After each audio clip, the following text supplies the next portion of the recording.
Hello બાળકો, good morning, જય શ્રી કૃષ્ણ. તો બાળકો, આજે આપણે નવું યુનિટ શીખીશું. હવે યુનિટ નંબર 1 છે. ચોપડીમાં પાઠ્યપુસ્તક ખોલો તમારું, એમાં યુનિટ નંબર 1 જોઈએ. અત્યાર સુધી આપણે લિટલ સ્ટેપ 5 સુધી જોઈ ગયા છીએ. આજે આપણે જોઈશું unit number 1. What is in this unit. What એટલે શું, ઇન ધીસ એટલે આ, યુનિટ એટલે આ યુનિટમાં શું છે. યુનિટ એટલે ચેપ્ટર. આ યુનિટમાં શું છે, ચેપ્ટરનું નામ શું છે કે આ યુનિટમાં શું છે. હવે એમાં જોઈએ કે એક્ટિવિટી 1, આના નંબર 24 ખોલો અને તમારે નોટ પણ ખુલ્લી રાખવાની છે. નોટમાં હું કાંઈ જે પણ સ્પેલિંગ લખાવું એ તમારે નોટમાં લખવાનું છે અને ચોપડી પણ સાથે ખુલ્લી રાખવાની છે. તો એમાં જોઈએ આપણે એક્ટિવિટી 1.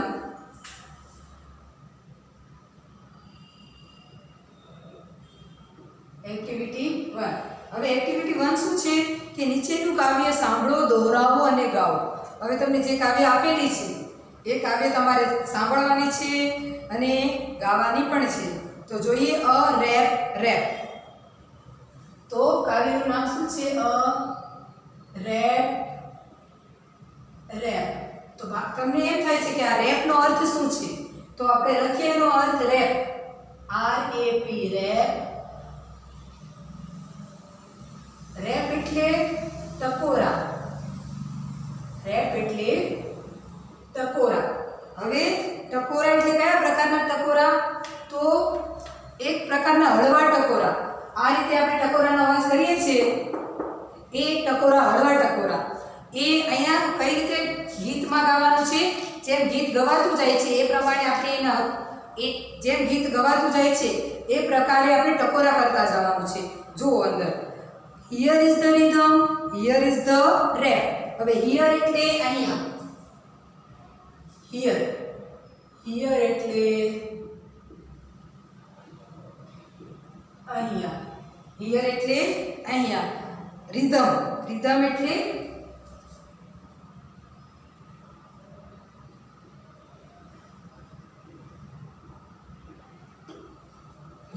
rhythm એટલે ગીત. અહીંયા રિધમના આપણે 2-3 પ્રકારના અર્થ થશે. કઈ રીતે? રિધમ એટલે ગીત થાય છે, લય થાય છે, સુર થાય છે. હવે લય એટલે એક પ્રકારના ગીતમાં મીઠાશ હોય છે, એ મીઠાશને લય કહેવામાં આવે છે. રિધમ એટલે ગીતની જે મીઠાશ હોય છે એને રિધમ કહેવામાં આવે છે. અને રેપ એટલે ટકોરા. here is the rhythm, here is the rap. અહીંયા ગીત છે, લય છે અને અહીંયા ટકોરા છે. તો ટકોરા કયા છે? તો જુઓ 1 2 3 4 5 6 6 1 2 3 4 5 6 એટલે ટકોરા કયા પ્રકારના? આ રીતના મેં તમને કીધું, આ હળવા ટકોરા 1 2 3 4 5 6. અને પછી શું છે? ક્લેપ. ક્લેપ એટલે તાળી પાડવી. પછી તાળી પાડવી. અહીંયા ગીત છે, અહીંયા ગીત છે, ગીત એટલે લય. અહીંયા ગીત છે, અહીંયા લય છે અને અહીંયા ટકોરા છે. 1 2 3 4 5 6 ક્લેપ, પછી તાળી પાડો. હવે આગળ જોઈએ, here is the rhythm, here is the beat. હવે beat એટલે beat, BEAT beat એટલે તાલ. ગીતમાં જે તાલ હોય છે એ અથવા ધબકારા, હૃદયના ધબકારાને પણ બીટ કહેવામાં આવે છે. જે ગીતમાં તાલ હોય છે, સૂર હોય છે, એ ગીતના અર્થમાં આપણને કહેવામાં આવ્યું છે. હૃદયના ધબકારાના આધારે નથી કહેવામાં આવ્યું, પણ ગીતના આધારે કહેવામાં આવ્યું છે કે અહીંયા ગીત છે, અહીંયા તાલ છે. keep that rhythm in your feet. keep that rhythm એટલે તમારા ગીતને જાળવી રાખો તમારા પગમાં. ફીટ એટલે પગ. તમારા પગમાં તમારા ગીતને જાળવી રાખો. ફીટ એટલે પગ. પહેલા તમે હાથથી તાળી પાડી, ટકોરા સાથે પાડી. પછી હવે છે keep that rhythm in your feet. હવે એ જ ગીતને તમારા પગમાં જાળવી રાખો. તો તમારા પગમાં એ ગીતને જાળવી રાખો. keep એટલે જાળવી રાખો. keep એટલે જાળવી રાખવું. go for the rhythm, go for the fun. Go for the rhythm. Rhythm એટલે લય. લયને સાંભળો. ગો ફોર ધ એટલે જવું, અહીંયા જવું એવા અર્થમાં નથી લેવાનું. ગીતને સાંભળો, લયને સાંભળો. ગો ફોર ધ ફન, મજા કરો. લયને સાંભળો અને મજા કરો. 7 6 5 4 3 2 2 1 એટલે અહીંયા ઊંધા ટકોરા લીધા છે. પહેલા સીધા લીધા હતા, હવે ઊંધા. 7 6 5 4 3 2 1. પછી આગળ જોઈએ ફન. ફન એટલે મજા કરવી. ફન એટલે શું? મજા કરવી. Go for the rhythm, go for the fun. લય સાંભળો અને મજા કરો. 7 6 5 3 2 1 5 4 3 2 1. હવે આગળ જોઈએ go for the rhythm, go for the rap. લય સાંભળો અને ટકોરા સાંભળો. રેપ એટલે ટકોરા. 1 2 3 4 5 6 ક્લેપ. 1 2 3 4 1 2 3 4 5 6 પછી તાળી પાડો. આગળ જોઈએ go for the rhythm, go for the bit. લય સાંભળો અને તાલ સાંભળો. લય બીટ એટલે તાલ, જેની અંદર સૂર છે, એની મીઠાશ છે, એને સાંભળો. Here is the rhythm going down the street. અહીંયા શેરીમાં ચાલવાનો આ લય છે. એટલે આ જે કવિતા છે એ શેરીમાં ચાલવાનો લય એટલે કે એની મીઠાશ છે. જેમ ચાલતા જઈએ એમ 1 2 3 4 કરતા જઈએ છીએ. પગ પછાડીને પણ ટકોરા કરતા જઈએ છીએ અને આવા હળવા અવાજે જે ટકોરા કરીએ છીએ એ ટકોરા અહીંયા અર્થમાં લેવામાં આવેલા છે કે here is the rhythm going down to the street. Street એટલે શેરી, સ્ટ્રીટ.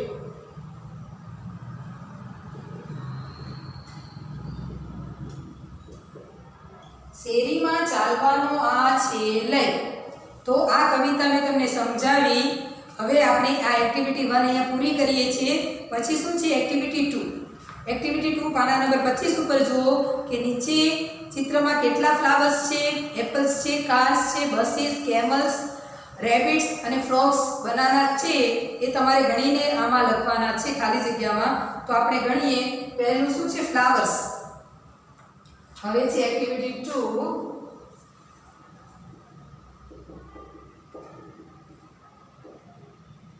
એક્ટિવિટી 2 છે એમાં ચિત્રમાં તમારે ગણીને લખવાના છે. ચાલો ફ્લાવર્સ ગણી લો બાળકો. કેટલા છે જુઓ? 1 2 3 અને 4 અને 5 છે. કેટલા છે? 5. તો ફ્લાવર્સમાં જે ખાલી જગ્યા છે એમાં તમે લખો 5. પછી એપલ્સ. ચાલો એપલ્સ ગણી લો બાળકો. કેટલા છે? તો એપલ્સ કેટલા છે?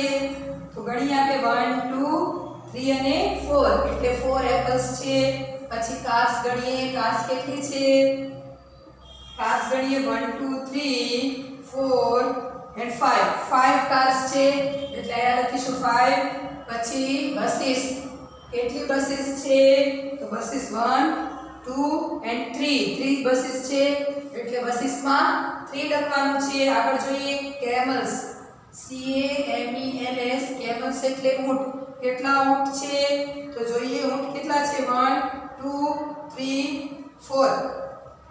1 2 3 4 1 2 3 4 અને 5 છે. કેમલ્સ 5 છે. આગળ જોઈએ રેબિટ્સ. રેબિટ્સ કેટલા છે? ગણી લો બાળકો. તમારે ગણીને આ જાતે એક્ટિવિટી ઘરે કરવાની છે. રેબિટ્સ 6 છે તો 6 લખી દો. પછી ફ્રોગ્સ ગણીએ. ફ્રોગ્સ કેટલા છે? ફ્રોગ્સ એટલે દેડકાઓ. દેડકાઓ કેટલા છે? ગણી લો બાળકો. તો દેડકાઓ 9 છે. અને પછી બનાનાસ છે. તો બનાનાસ કેટલા છે? કેળાઓ. કેળાઓ ગણી લો. કેટલા છે બાળકો? કેળાઓ 8 છે. તો આપણે 8 લખીએ. તો આ રીતે આ એક્ટિવિટી અહીં આપણે પૂર્ણ કરીએ છીએ. હવે આગળ જોઈએ. પાછળનું પેજ ફેરવો. એક્ટિવિટી 2 આ A હતી. કઈ હતી? 2A. હવે આપણે એક્ટિવિટી 2B લખવાની છે. જો પાછળના પેજમાં B છે. આ A હતી, હવે આ B છે. પાછળનું પેજ ફેરવો. એમાં તમારે મારી સાથે જ લખવાનું છે. આ ચોપડીમાં લખજો. આ સ્પેલિંગ તમારે નોટમાં લખવાના છે. સ્પેલિંગ તમારે નોટમાં લખવાના છે. અને હવે જે એક્ટિવિટી હું તમને લખાવું છું પાછળના પેજમાં પાના નંબર 26 ઉપર એક્ટિવિટી 2B એમાં જે વાક્ય લખાવું છું એ તમારી ચોપડીમાં જ લખવાના છે. તો ચોપડીમાં આના આધારે આપણે વાક્ય બનાવવાના સ્ટેટમેન્ટમાં આપણે લખ્યા એના આધારે તમે વાક્ય બનાવી શકો. તો કાર્સ વિશે વાક્ય આપેલું છે, જુઓ ઉદાહરણ. There are 5 cars in the picture. તો કાર્સ નું વાક્ય બની ગયેલું છે. તો આપણે બાકીના વાક્યો બનાવીએ. એમાં નંબર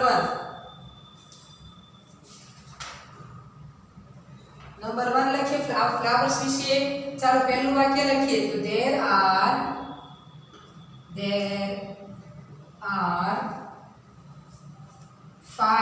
5 નો સ્પેલિંગ લખવાનું છે અહીંયા. There are 5 flowers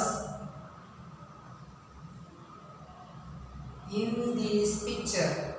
Flowers in this picture. એટલે આ ચિત્રમાં 5 ફૂલો છે એવું આ વાક્યમાં લખાશે. પછી બીજું વાક્ય લખીએ. બીજું વાક્ય આપણે આ વાક્ય ફ્લાવર્સ વિશે લખાઈ ગયું. હવે એપલ્સ વિશે લખીએ.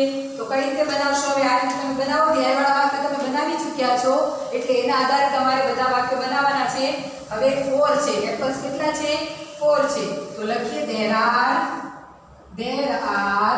4 apples in this picture. આ ચિત્રમાં 4 સફરજન છે. There are 4 apples in this picture. હવે કાર્સ તો નીકળી ગયું. પછી બસીસ જોઈએ. ચાલો બસીસ કેટલી છે? તો એ ગણીએ 3 છે. તો એના વિશે વાક્યો લખીએ. There are 3 buses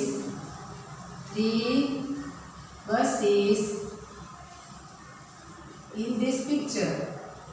એટલે આ ચિત્રમાં 3 બસો છે. કેટલી બસો છે? 3 બસો છે. હવે કેમલનું વાક્ય લખીએ. બસનું થઈ ગયું. હવે કેમલનું લખીએ. તો કઈ રીતે વાક્ય બનશે? there are કેટલા કેમલ્સ છે? 5. તો 5 નું સ્પેલિંગ લખીશું. 5 camels in this picture. આ ચિત્રમાં 5 ઊંટો છે. સમજાયું? હવે કેમલ્સ નું પણ વાક્ય બની ગયું. તો રેબિટ્સ નું બનાવીએ. રેબિટ્સ કેટલા છે? 6 છે. તો કયું વાક્ય બનશે? વાક્ય number 5. there are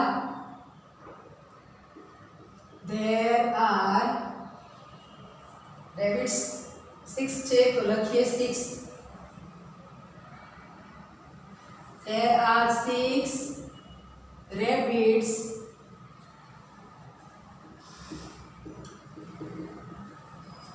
in this picture. આ ચિત્રમાં 6 સસલાઓ છે. હવે આગળ જોઈએ. ફ્રોગ્સ એટલે દેડકાઓ. there are 9 frogs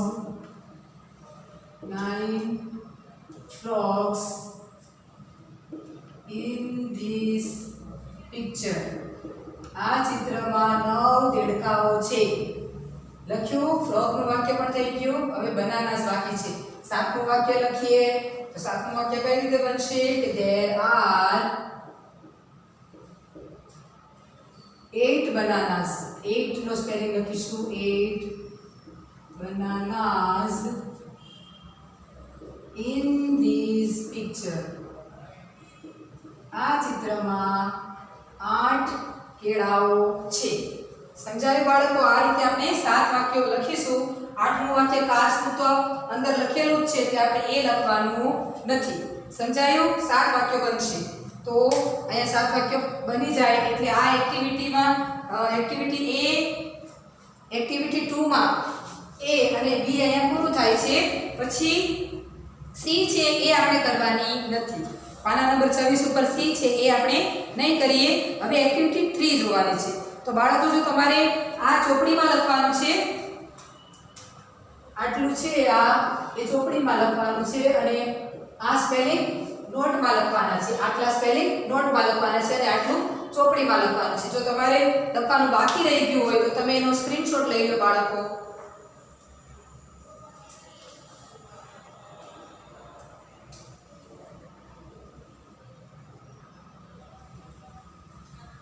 તો બાળકો હવે આપણે જોઈએ એક્ટિવિટી 3.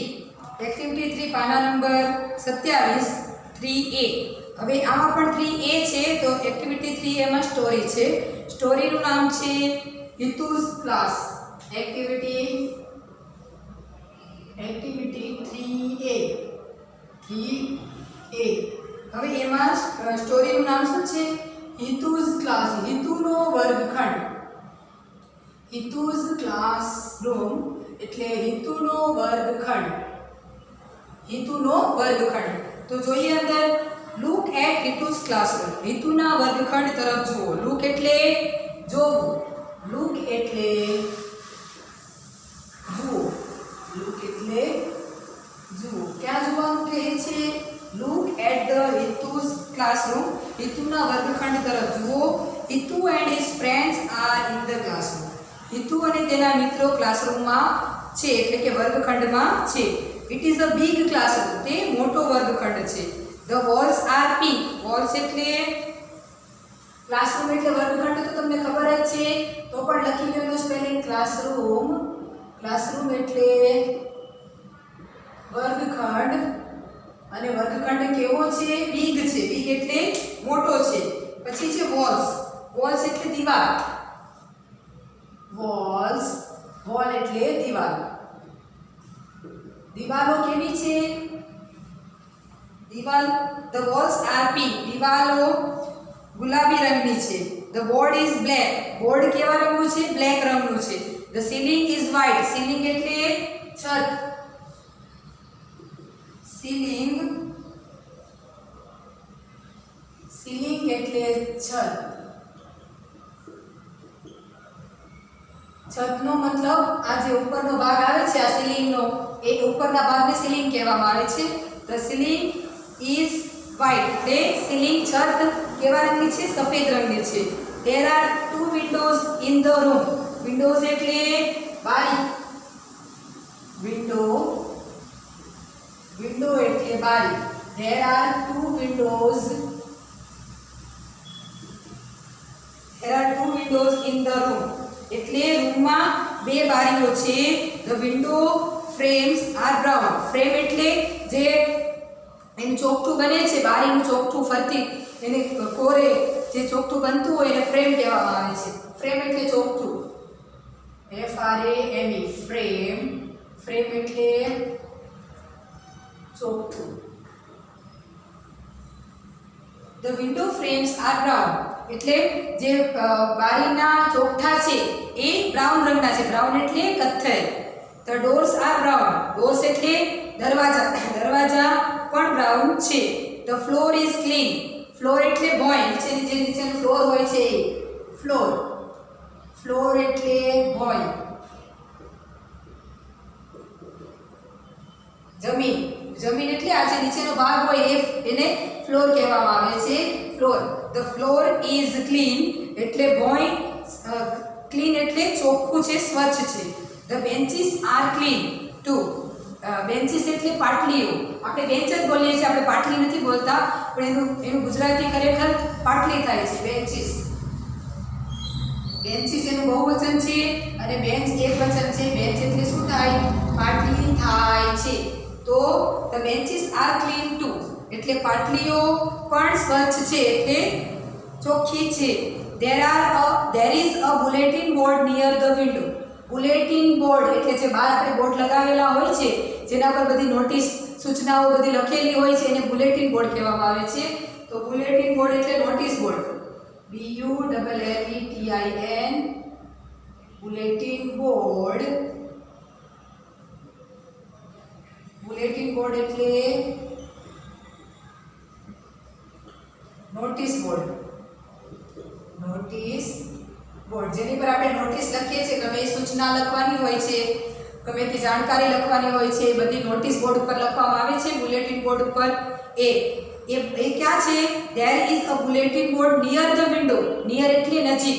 નજીક ક્યાં? કોની નજીક? બારીની નજીક. There is a bulletin board near the window. બારી નજીક બુલેટિન બોર્ડ એટલે કે નોટિસ બોર્ડ છે. It is green. તે લીલા રંગનું છે. There R pictures on it. Pictures એટલે ચિત્રો. તેની ઉપર ચિત્રો છે. પિક્ચર એટલે ચિત્ર.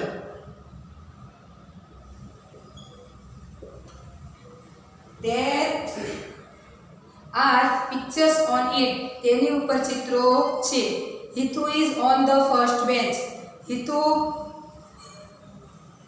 હિતુ પહેલી બેન્ચ ઉપર છે. Hitu is on the first bench. Hitu પહેલી બેન્ચ ઉપર છે. ફર્સ્ટ એટલે પહેલું. ફર્સ્ટ એટલે શું થાય? પહેલું.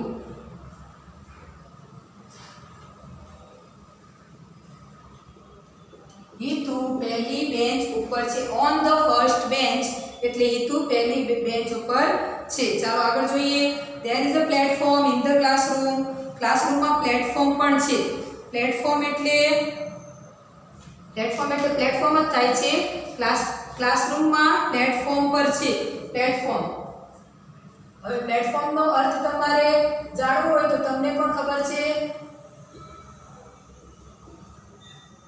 કે આપણા ક્લાસમાં પણ પ્લેટફોર્મ છે. જે ક્લાસની સામે જે નાનું વસ્તુ સ્ટેજ જેવું હોય છે એ સ્ટેજ નો કહેવાય, એને પ્લેટફોર્મ કહેવાય. શું કામ? કારણ કે સ્ટેજ તો મોટું હોય છે, એની જગ્યાએ આ નાનું હોય છે. આ પ્લેટફોર્મ થોડુંક ઊંચાઈ વધારવા માટે, તમારા કરતાં થોડીક ઊંચાઈ વધે એના માટે જે હોય છે એને પ્લેટફોર્મ કહેવામાં આવે છે. તો there is a platform in the classroom. વર્ગખંડમાં પ્લેટફોર્મ પણ છે. The teacher's table on the platform. ટીચરનું ટેબલ, શિક્ષકનું ટેબલ પ્લેટફોર્મ ઉપર છે. જો ચિત્રમાં બતાવેલું છે, પ્લેટફોર્મ બતાવેલું છે, એની ઉપર ટેબલ પણ છે. ટેબલ એટલે ટેબલ થાય છે. ટેબલનું સ્પેલિંગ શું છે? TABLE. ટેબલ. ટેબલ એટલે ટેબલ. ટીચરનું ટેબલ પ્લેટફોર્મ ઉપર છે. The chair is near the table. chair એટલે ખુરશી. ખુરશી ટેબલની નજીક છે. ચેર એટલે ખુરશી. ખુરશી ક્યાં છે? નિયર ધ ટેબલ એટલે ટેબલની નજીક છે. The chair and the table are new. એટલે ખુરશી અને ટેબલ બે નવા છે. ન્યુ એટલે નવા. ન્યુ એટલે નવા, નવું. The chair and the table are new. There is a book on the table. Table ઉપર એક પુસ્તક છે. જુઓ ચિત્રમાં બતાવેલું છે. ટેબલ ઉપર એક પુસ્તક છે. The book is very thick. thick એટલે જાડું. thick એટલે જાડું. પુસ્તક ઘણું જાડું છે. It is a dictionary. તે ડિક્શનરી છે. હવે ડિક્શનરી તો તમને ખબર જ છે. ડિક્શનરી એટલે શબ્દકોશ. ડિક્શનરી એટલે શબ્દકોશ. The book is very thick. ચોપડી ઘણી જાડી છે અને તે it is a dictionary. તે શબ્દકોશ છે. તેમાં શબ્દોના સ્પેલિંગ અર્થ મળતા હોય એને શબ્દકોશ કહેવામાં આવે છે, ડિક્શનરી. તો તમને ખબર જ છે ફોનમાં પણ ડિક્શનરી આવે છે આજકાલ, અને બધા સ્પેલિંગના અર્થ તેમજ જે કાંઈ પણ તમને અર્થ જાણવો હોય એ બધું તમને આમાંથી મળી રહે છે. તો ડિક્શનરી એટલે શબ્દકોશ. ચાલો આગળ જોઈએ. The teacher is near the blackboard. શિક્ષક બ્લેકબોર્ડ નજીક છે. બ્લેકબોર્ડ કાળા પાટિયા પાસે છે. There is a chalk stick in his hand. chalk stick એટલે ચોકની જે સ્ટિક હોય છે એ ચોક જ કહેવાય છે. આપણે ચોક જ કહીએ છીએ એને. chalk stick એટલે ચોક. There is a chalk stick in his hand. તેના હાથમાં ચોક છે. The chalk stick is white. chalk stick કેવી છે? સફેદ છે. There is a cupboard near the blackboard. કપડ. જો CUPBOARD. કપડ બોલાય. અને શું બોલાય? કપડ. કપડ એટલે કબાટ. There is a cupboard near the blackboard. blackboard પાસે કબાટ છે. There are story books in the cupboard. એટલે કબાટમાં સ્ટોરી બુક્સ છે, એટલે કે વાર્તાની ચોપડીઓ છે. સ્ટોરી બુક્સ વાર્તાની ચોપડીઓ. There are story books in the cupboard. કબાટમાં વાર્તાની ચોપડીઓ છે. There is a dustbin in the classroom. Dustbin. Dustbin એટલે કચરા પેટી. There is a dustbin in the classroom. વર્ગખંડમાં કચરા પેટી છે. It is near the door. તે દરવાજા નજીક છે. Hitu's classroom is clean and airy. હિતુનો વર્ગખંડ ક્લીન એટલે કે ચોખ્ખો છે અને એરી છે. એરી એટલે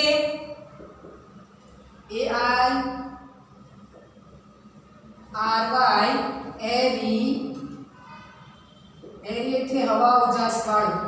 હવા ઉજાસ વાળું. હિતુનો વર્ગખંડ ક્લીન એટલે કે ચોખ્ખો અને એરી એટલે કે હવા ઉજાસ વાળો છે. તો આ હિતુના ક્લાસરૂમ વિશેની માહિતી હતી આ ચેપ્ટરમાં. સમજાય બાળકો? એમાં ક્લાસમાં શું શું છે એ બધું તમને આપેલું છે. આના આધારે જો તમને નિબંધ પૂછવામાં આવે તો ક્લાસરૂમ વિશે તમે બધી માહિતી લખી શકો. ક્લાસરૂમમાં શું શું છે એ તમે તમારી રીતે પણ લખી શકો છો. તો આ એક્ટિવિટી 3A અહીંયા આપણે પૂર્ણ કરીએ છીએ. આ તમારે સ્પેલિંગ નોટબુકમાં લખવાના છે. શેમાં? નોટબુકમાં લખવાના છે. તમારી નોટબુક સાથે ખુલ્લી જ રાખવાની છે અને ચોપડી પણ ખુલ્લી રાખવાની છે. ચોપડીમાં લખાવું ત્યારે તમારે ચોપડીમાં લખવાનું છે અને નોટમાં લખાવું ત્યારે નોટમાં લખવાનું છે. તો હવે એક્ટિવિટી 3A અહીંયા આપણી પૂરી થાય છે.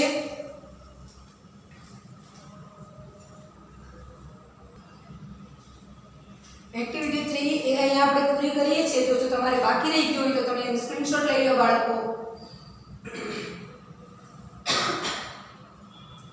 હવે સ્ક્રીનશોટ લેવાઈ જાય એટલે આપણે એની પછીની એક્ટિવિટી જોઈશું. એક્ટિવિટી 3A પછી 3B છે. જો હવે 3B જે છે આપણે કરવાની નથી. એક્ટિવિટી 3B આપણે કરવાની નથી. હવે આગળ જોઈએ એક્ટિવિટી 3C. તમે તમારી ચોપડીમાં જુઓ. એક્ટિવિટી 3B માં જે છે એ કરીશું નહીં.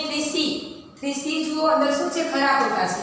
હવે ખરા ખોટા તમારે આપણે જે સ્ટોરી શીખ્યા એના આધારે ખરા ખોટા કરવાના છે. તો એ જોઈએ આપણે અંદર. 3C એક્ટિવિટી 3C પાના નંબર 29. પાના નંબર 29 ઉપર જુઓ. નીચેના વિધાનો ખરા છે કે ખોટા તે જણાવો. તો નંબર 1, હિતુસ ક્લાસરૂમ ઇઝ સ્મોલ. હિતુનો વર્ગખંડ નાનો છે. તો નાનો હતો એનો વર્ગખંડ નહોતો. તો પહેલામાં શું આવશે? ખોટું. ચાલો આગળ જોઈએ. The bulletin board is green. Bulletin board green કલરનું હતું. જે બહાર નોટિસ બોર્ડ હતું એ લીલા કલરનું હતું. તો સાચું છે, લીલા કલરનું જ હતું. Number 3, it is an English book. તે ઇંગ્લિશ બુક હતી. જે ટેબલ ઉપર બુક હતી ઇંગ્લિશ બુક હતી નહીં, એ ડિક્શનરી હતી, એ શબ્દકોશ હતી. એટલે એમાં પણ ત્રીજામાં પણ રોંગ આવશે, ખોટું આવશે. Number 4, there are 2 ડસ્ટબિન્સ in the classroom. એટલે વર્ગખંડમાં 2 કચરા પેટી હતી. તો સાચું છે? નહીં, ખોટું છે. એક જ કચરા પેટી હતી. Number 5, the pictures are on the wall. તો ચિત્રો દિવાલ ઉપર હતા. તો એ ખોટું છે. ચિત્રો દિવાલ ઉપર નહોતા, બુલેટિન બોર્ડ ઉપર હતા. જે બહાર નોટિસ બોર્ડ આવે છે એની ઉપર હતા. તો આમાં પણ ખોટું આવશે. હવે નંબર 6 જોઈએ. શું છે? There is a cupboard near the blackboard. એટલે બ્લેકબોર્ડ નજીક કબાટ હતું. તો એ પણ સાચું છે. બ્લેકબોર્ડની બાજુમાં કબાટ હતો ને. હવે આગળ જોઈએ નંબર 7. પાછળ પેજ ફેરો. પાના number 30. Hitu is in the first bench. Hitu પહેલી બેન્ચ ઉપર હતો. તો સાચું છે. હિતુ પહેલી બેન્ચ ઉપર જ હતો. સાચું. The ceiling is pink. Ceiling એટલે જે આ છત છે એ પિંક કલરની હતી નહીં, એ વ્હાઇટ કલરની હતી. એટલે આ રોંગ છે. પછી આગળ જોઈએ number 9. The floor and benches are clean. Floor એટલે ભોંય, જે જમીન છે એ, અને બેન્ચીસ આર ક્લીન. બેન્ચ ભોંય અને જે બેન્ચ છે એ ચોખ્ખી હતી. તો ચોખ્ખી જ હતી. તો નંબર 9 માં શું આવશે? રાઈટ, સાચું. There is a dictionary on the table. Table ઉપર શબ્દકોશ હતું. શબ્દકોશ હતું ટેબલ ઉપર. તો એ રાઈટ છે. સમજાયું બાળકો? આ રીતે 10 એ 10 ખરા ખોટા તમારે ચોપડીમાં જ લખી લેવાના છે. શેમાં? ચોપડીમાં, નોટબુકમાં લખવાના નથી. હવે આગળ જોઈએ એક્ટિવિટી 3D. આ એક્ટિવિટી 3C હતી. હવે એક્ટિવિટી 3D. આ પણ ચોપડીમાં જ લખવાનું છે બાળકો. અંદર જુઓ, પ્રશ્નોના જવાબ છે એ ફકરાના આધારે એટલે કે ચેપ્ટરના આધારે આપણે લખીશું. Where is Hitu? હિતુ ક્યાં છે? તો આપણે જવાબ લખીશું. હિતુ ક્યાં હતો? તો હિતુ ફર્સ્ટ બેન્ચ ઉપર હતો, પહેલી બેન્ચ ઉપર હતો. એટલે આપણે એનો જવાબ લખીશું નંબર 1. લખીએ એનો આન્સર. હું સીધો જવાબ લખાવું છું.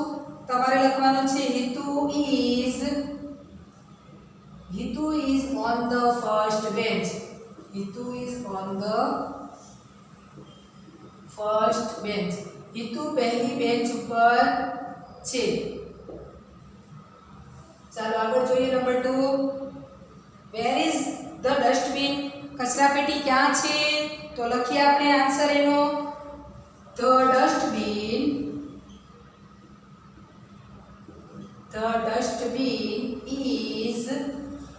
is near the door.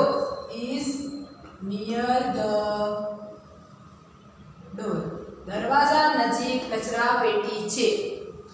ચાલો આગળ જોઈએ number 3. Where is the bulletin board? What color is it?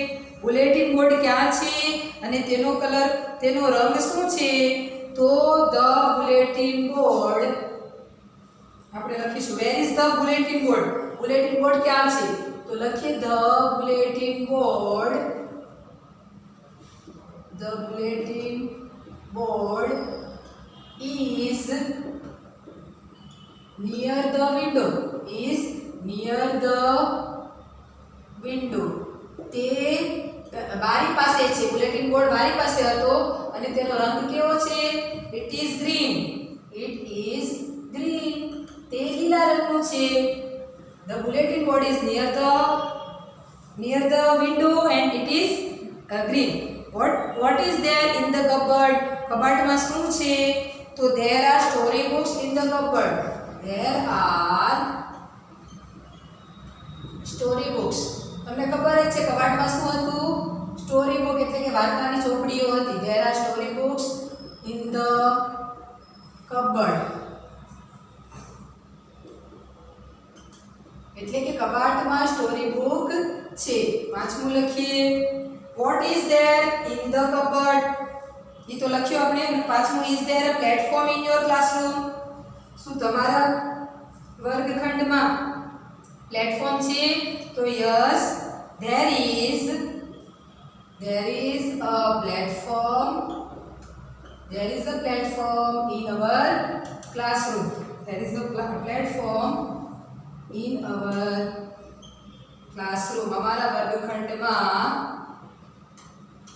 Platform છે. તો આ 5 પ્રશ્નોના જવાબ આપણે લખ્યા. હવે આની પછીનું આપણે બીજા વિડીયોમાં જોઈશું.